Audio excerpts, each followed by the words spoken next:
सुनाते तुम्हें साईं की ये कहानी, सुनाते तुम्हें साईं की ये कहानी। सुनो साईं वाणी, सुनो साईं वाणी, सुनो साईं वाणी। आपको छोटा सा मैं किस्सा सुनाना चाहूँगा। पहले सज्जन आए मेरे पास, कहते उम्मीद भाई आप बाबा कितने सालों से आप चित्र बना रहे हो, इतनी पेंटिंग्स बनाई हैं आपने, आप बाबा को कैसे याद करते हो?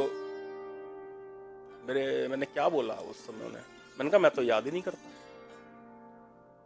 कहते ये क्या बात हुई, याद ही नहीं करते? मैंने कहा कैसे याद करूं, सारा टाइम वो मेरे आसपास हैं। आप अभी भी देखोगे हर जगह बाबा ही बाबा। दिन में जब मैं जाग रहा हूं, बाबा के चित्र बना रहा हूं, बाबा के बिल्कुल समीप हूं। भाई याद तो आप उसे करोगे जो आपसे दूर होगा। भूल जाते हैं। जब हम बाबा को भूलते ही नहीं तो उनको याद करने का प्रश्न कहाँ उठता है। बहुत सारे लोगों के मन में प्रश्न होते हैं, और आज हम लाइव भी इसीलिए हुए हैं भाई जी के साथ कि इस तरह की जो शंकाएं हैं मन के अंदर, जो कई विचार उठते हैं, और वो दूर हो। और एक चीज़ और भाई जी, मैं एक और चीज़ पूछना चाहूँगा। मैंने बहुत जगह देखा है और बहुत से ऐसे एक्सपीरियंस हैं कि डॉक्टर तो लोग बदल देते हैं, भगवान भी बदल देते हैं। बहुत एक जानकार हैं हमारे, उनके यहाँ पे कभी बाबा की फ़ोटो लगी हुई थी, कुछ टाइम बाद गए किसी और देवी देवता की लगी हुई थी, फिर किसी और गुरुजी की फ़ोटो लगी हुई थी, फिर कुछ और लग गया। तो हर बारी उनकी एक अलग ही बात होती है। तो ये द्वार द्वार भटकने से दुख बढ़ जाते हैं, जहां तक मुझे महसूस होता है कि जब तक हम एक दर नहीं पकड़ते, नशा नहीं चढ़ता है। विश्वास की कमी है लोगों के अंदर। मतलब जो महसूस होता है ना, कि मैंने ऐसे ऐसे एक्सपीरियंस लिए हैं पिछले ये 27 साल। हमारी फैमिली पूरी, मतलब मेरे फादर 60 जब वो गुजरे हैं, वाईडी शर्मा अग्निहोत्री जी, वो 65 ईयर्स से बाबा से जुड़े हुए थे। तो ऐसे ऐसे एक्सपीरियंस देखे हैं, हुए हैं। साईं भक्तों में आपको एक और बात बताना चाहूंगा कि सुमित पौंडा जी उन भक्तों में से हैं जिन पे बाबा की खुद नजर पड़ती है। आज मैं अपने आप को खुशकिस्मत महसूस कर रहा हूँ। बहुत मुझे एक अच्छी फीलिंग आ रही है कि हम लोग साथ बैठे हैं, हम बातचीत कर रहे हैं। मैं आपको एक शेर सुनाना चाहूंगा। कहते हैं, सबकी नजर हो साकी पे ये जरूरी है, मगर सब पर साकी की नजर हो ये जरूरी तो नहीं। साकी मीन्स ईश्वर। उसकी नजर जिस पे पड़ जाती है। ये पीछे बैठ के भजन सुन रहे थे, सबसे पीछे बैठे हुए थे। कोई सज्जन आते हैं बाबा के रूप में, वो कहते हैं कि जो पीछे बैठा होता है बाबा उसको अपने आप आगे ले आते हैं। तो ये उन चुनिंदा चुने हुए मैसेंजर हैं। मैं भक्त वर्ड नहीं बोलूंगा, ये वो मैसेंजर हैं जो बाबा के मैसेजेस को, बाबा की लीलाओं को आप सभी साईं भक्तों तक पहुंचा रहे हैं। और कोई भी साईं भक्त पूरी दुनिया में कहीं पे भी साईं अमृत कथा का आयोजन करना चाहे तो वो इनकी टीम से संपर्क कर सकता है। स्क्रोलिंग में उनके नंबर दिए हुए हैं। तो भाई जी, लोगों के अंदर, जैसे कि अभी हम बात कर रहे थे कि लोग भगवान बदल देते हैं, डॉक्टर तो बदलते ही हैं, कि सिर्फ चमत्कार चाहिए लोगों को। अभी आपने थोड़ी देर पहले इच्छा पूर्ति का माध्यम बना रखा है। एटीएम मशीन में डाले कार्ड, भाई अकाउंट में कुछ जमा करोगे तो एटीएम मशीन से निकलेगा, उसी पे ब्याज डलेगा जो आपने जमा कराया है। लोगों ने सिर्फ एक एटीएम मशीन बना रखा, नहीं आए पैसे तो कमी अपने अंदर नहीं ढूंढनी। ये ईश्वरी गलत था। इसके ऊपर जरा विचार पे आप देखिए, एक छोटा सा ही उदाहरण मैं आपको दूंगा कि व्हाट्सएप सर्विसेज फ्री है, इसका लोग कैसे इस्तेमाल करें। ऐसे ही लोग हैं जो साईं बाबा के भक्त अपने आप को कहते हैं। अब ये और बात है कि अगर मार्क जकरबर्ग इस पे एक फॉरवर्ड पे या एक मैसेज पे 10 पैसे ही चार्ज लगाना शुरू कर दे तो 90% लोग बंद कर देंगे इसको। लेकिन क्या होता है, सोमवार हो तो वही भक्त जो साईं बाबा को, जो व्यक्ति अपना साईं बाबा का भक्त, सोमवार हो तो वो शंकर भगवान की फोटो आपको सवेरे सवेरे भेज दे। मंगलवार हो तो जय श्री राम हनुमान जी की मूर्ति के सामने वो खड़ा होकर करने लगे। बुधवार को गणपति की भेज देगा। गुरुवार तो साईं बाबा के लिए फिक्स है। शुक्रवार को लक्ष्मी जी की भेज देगा। शनिचर को शनिदेव की भेज देगा। और इतवार को एक दिन फ्री होता है तो उस दिन कुछ लोग गुरु नानक की भेज देते हैं, कुछ लोग सूर्य देवता की भेज देते हैं। बाबा ने सच्चरित्र में कहा भी है, तुम मानो सब, विश्वास एक जगह स्थिर कर। और बाबा ने इस बात को फर्दर एनहांस कर दो सूत्र, एक श्रद्धा, एक सबूरी।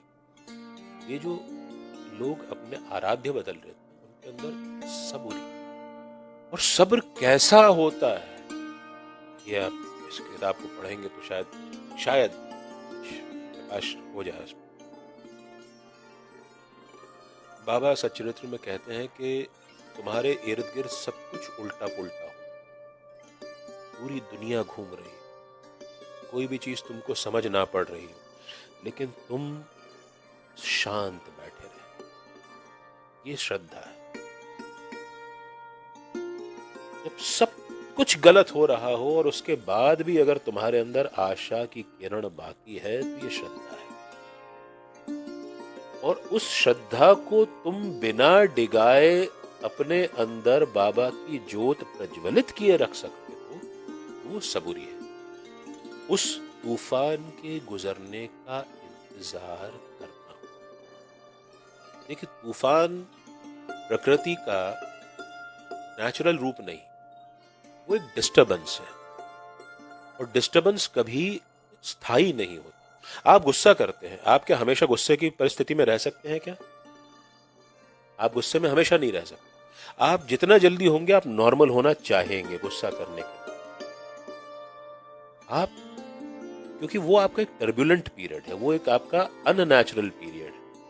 तो तूफान आता है, तूफान जब चल रहा हो तो आपको शांति से बैठना पड़ेगा, उसके सिवा कोई चारा नहीं है आपके पास। तूफान को खत्म होना है, यह तय बात है, 101%। यह हमेशा जारी नहीं रह सकता।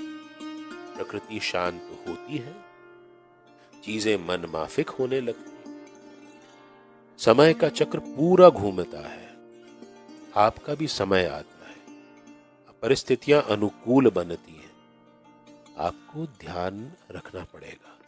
ऐसा कहीं नहीं हुआ है, ऐसी कोई रात आज तक नहीं हुई है जिसने सवेरे का रास्ता रोका हो। सवेरा तो होना है, ये तय बात है। और ये बात और मान के चलो, ये कथा में बाबा मुझसे कहलवाते हैं कि जब रात सबसे ज्यादा स्याह हो, गहरी हो, अंधेरी हो, ये मान के चलो सूरज की पहली किरण पास ही में है। जब आपकी परेशानियां सबसे ज्यादा बढ़ गई हो तो आप मान के चलो कि अब आपको समाधान मिलने वाला है। रात गहन काली हो गई तो समझना कि अब सूरज उगने वाला है। कुछ लोगों के साथ प्रॉब्लम यह है कि वो सवेरा होना तब मानते हैं जब मुर्गा बांग देता है। उनको लगता है कि मुर्गे ने बांग दिया इसलिए सूरज उगा, लेकिन वास्तव में सूरज उगता है इसलिए मुर्गा बांग देता है। तो ये दोनों चीजों में फर्क है। आपको सवेरे के इंतजार करना पड़ेगा और वो सवेरा साईं, उसमें सब्र है, उसकी श्रद्धा है। लोग कहते हैं मैं साईं से मांगूंगा, मैं भी मांगता हूं, आप भी मांगते हैं, सब मांगते हैं, लेकिन मांगने के बाद अगर आपके मन का नहीं हो रहा है तो उसका शुक्रिया अदा करें। मैं अमिताभ बच्चन जी का कई बार इंटरव्यू सुना है, बड़े महान कवि थे उनके पिता। उनके पिता ने उनसे कहा था कि मन का हो तो अच्छा, ना हो तो और भी अच्छा, क्योंकि तब जो होता है वो उसकी मर्जी का होता है और वो कभी हमारा बुरा नहीं चाहता। हम लोग उससे कतरा मांगते हैं, वो हमको समंदर देने को तैयार है। थोड़ा सा इंतजार तो करना पड़ेगा। कतरा तो एक चुल्लू में समा जाएगा, समंदर के लिए तो आपको विशाल होना पड़ेगा। ये असल में लोगों को आप इष्ट बदल लो, आराध्य बदल लो, है सब शक्तियां एक ही, चाहे वो शंकर भगवान हो, चाहे गणपति हो, चाहे लक्ष्मी माता हो, चाहे दुर्गा माता हो, सिद्धेश्वरी देवी हो, कोई भी हो, सारी शक्तियां के साईं बाबा हो, वो सब एक शक्ति।